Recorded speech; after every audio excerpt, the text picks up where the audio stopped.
should all be very, very proud. Now, within your organization, you're going to find that there's some people that want to be very, very, very competitive. And you should be happy that they're being very competitive, because look what has happened. You went to Montana, right? And look what you guys did. You walked into Montana. Not only did you win the cancer thing, but you won the women's division. That should be your goal, to always be better and better and better. You know, your biggest competition right now in breast cancer is San Diego, I guarantee you. The San Diego Sea Dragons, they take this stuff serious. As an example, Chance, who is their coach, wanted to prove to them, and this is what I've always said, that they could do, you know, you can do it if you really want to. They paddled 15 miles in one day. Now what they did is, they would paddle, some of them would paddle, they'd paddle, let's say, a mile or so, 2 miles, then they'd swap paddlers to get out.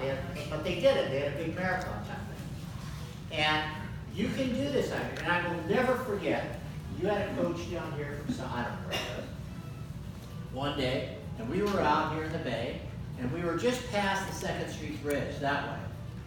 And we had 25 minutes to get back to the beach, because we were in our own time schedule.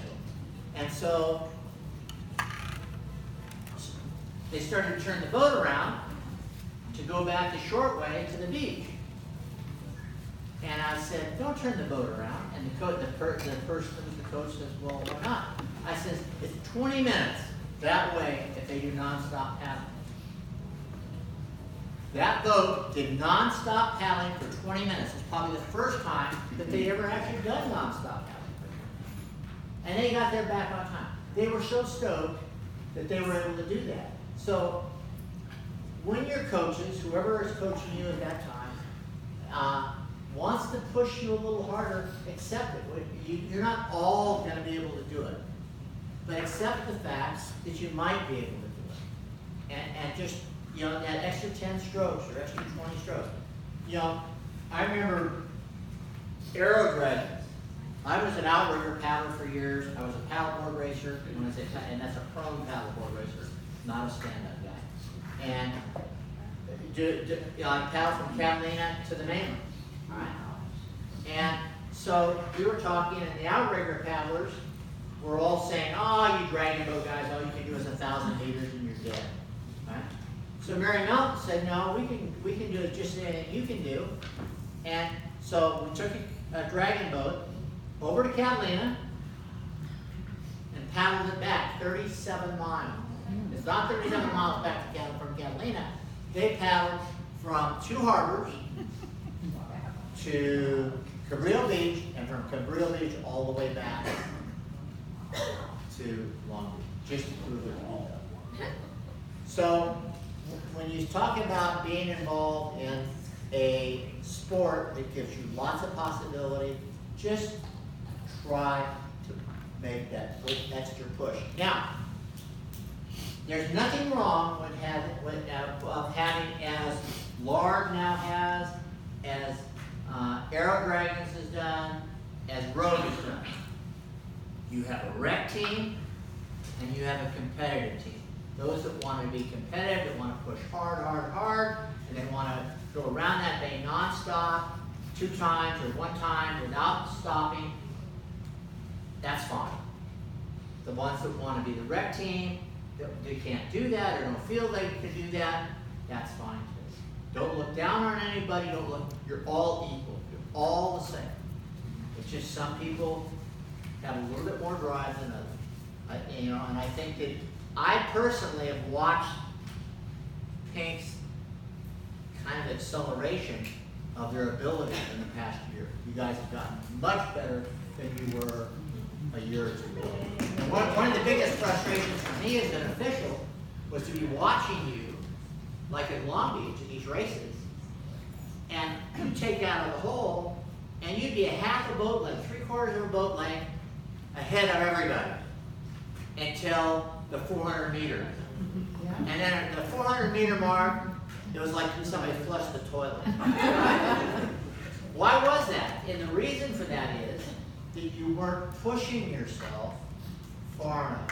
When I used to coach outrigger paddling to kids, and I took 6 girls who loved to paddle, and they were dragon boat paddlers, and I bought an outrigger canoe for them because they wanted to paddle outrigger canoes. At that time, none of the adult teams would let the kids paddle. So I bought a canoe for them, and I said, okay, we're going to go out, and we're going to be the best we possibly can be. And so we would take off in the afternoon, not in the morning when it's glassy, but when it's windy. We would take off, and off we'd go out into the ocean. We wouldn't stop until we got to the breakwater. All right, that was our first break. They got 4 minutes. All right. At the end of 4 minutes, they would paddle all the way up to what's called King's Gate. That's the entrance to Long Beach Harbor. And then they'd paddle back. Well, that got boring to them. So then we said, okay, we'll go from here to Angels Gate, which is the entrance to LA Harbor. Round trip, 18 miles. Right? So, now these are little 12 and 13-year-old girls. Right? So we go to the state championship in Santa Barbara.